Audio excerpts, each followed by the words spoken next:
Someone's going to say, I was hoping to see you working with a chainsaw. Well, I've been doing this for a while, long enough to have picked up a lot of bad habits, and I don't really care to hear the safety comments that'll result.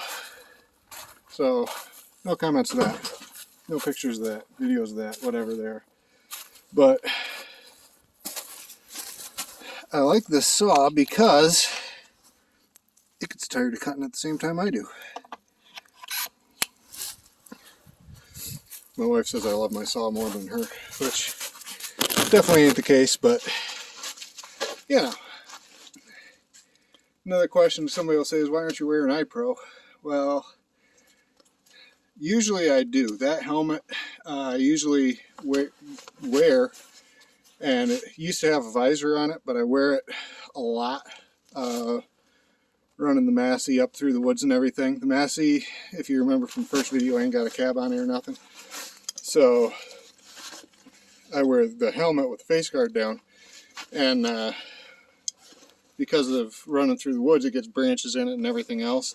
So that broke a couple months ago, and I just ain't got around to fixing it yet.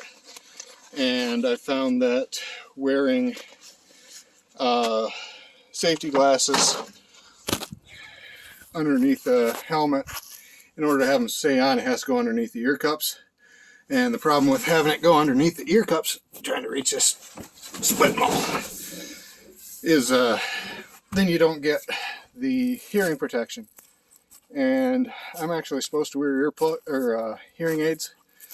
I usually don't, especially on the helicopter, because they ain't cheap. And if I was to lose them, you know, taking the helmet on and off and everything else, then it'd be a couple $1,000, and I'm cheap. One of the reasons why I cut firewood is because I'm cheap. But I would trade right now for the short duration hearing protection for eye protection, because that's how bad my hearing is.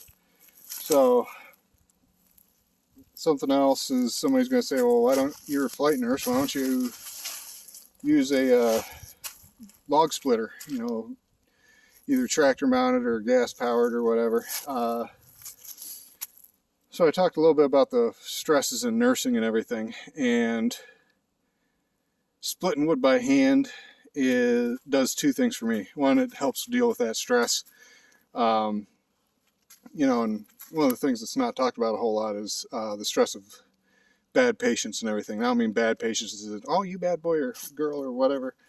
You know, it's more of the super sick that you throw the book and the drug bag and everything else at them, and you just can't turn them around, you know, either because they're that sick or that injured or whatever. So splitting wood by hand helps me a lot decompress from that. I do run over, talk to the preacher whenever I need to.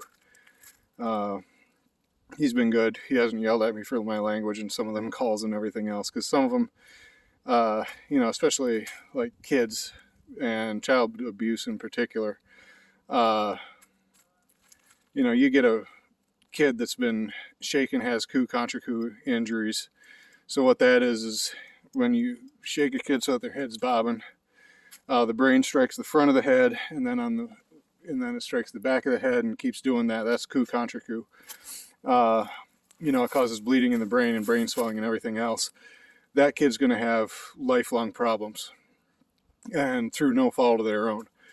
So the fact that somebody lacks the self-awareness to back out of those situations and everything, and cause physical harm to, you know, not only physical harm, but lifelong harm to the defenseless, you know, that kind of eats at you, especially when you get a lot of it, which unfortunately I seem to the point where medical directors have made that comment.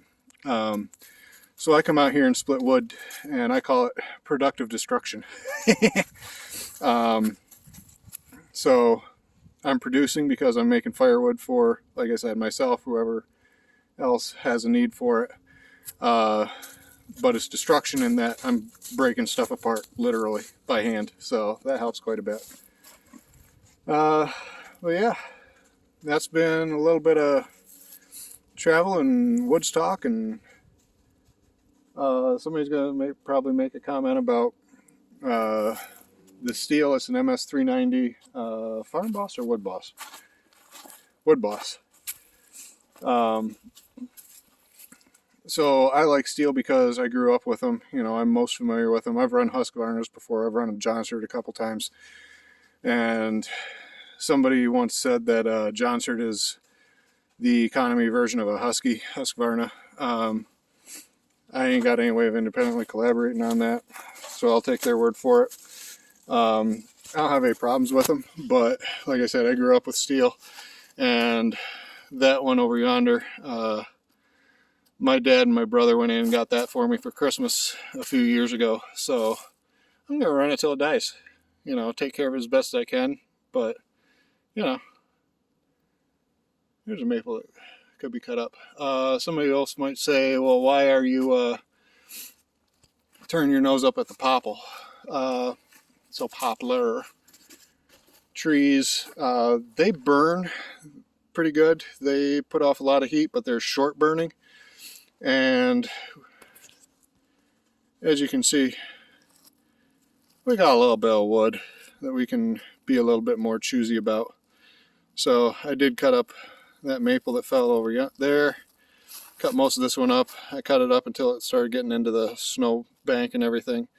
I'll wait until that melts, come back, and probably wrap log chain around this end of it and pull it up out, finish cutting it up. You know, but that'll be a couple weeks, month or two. It's northern Pennsylvania in March, so who knows? Might be June. I've seen snow snuck around that long before a few times. So, yeah. Have a good day. Good luck. Stay safe.